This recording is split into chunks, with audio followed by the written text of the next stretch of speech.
going beyond the podium ahead of the primary elections in May. On the ballots for Pickens County voters will be a referendum to fund the county's ambulance service.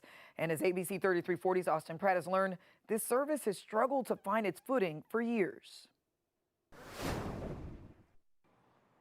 State and county leaders say funding a reliable ambulance service in Pickens County has been a constant fight. However, as coverage is finally starting to trend up, there's fear of what could happen if a proposed tax referendum is not passed.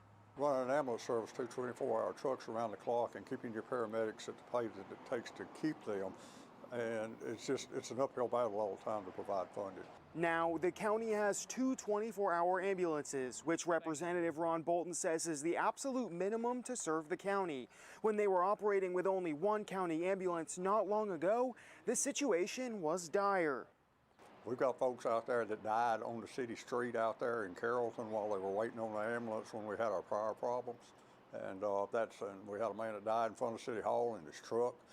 We had a gentleman I saw where he posted the other night that his wife died in his arms while he was waiting on a response for the ambulance. So, you know, it's a really serious thing. When the Pickens County Hospital closed in 2020, there was no framework or expectation for the county commission to pick up the bill. But Commissioner Patty Fuller says there was no other option but to do just that. By law, the Pickens County Commission is not required or mandated to provide an ambulance service for our county. However, we felt it was very important to help our people survive an emergency situation, especially since our hospital has closed. If the referendum does not pass, Fuller and Bolton say the second ambulance needed for the current level of minimum coverage could be in jeopardy. I don't think we could withstand the financial burden of 2 full-time ambulances.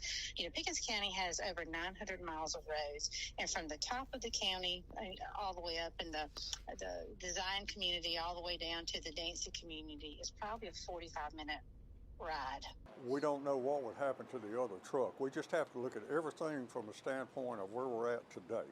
Now, right now we're here today and we're trying to level out all the funding, and this is necessary.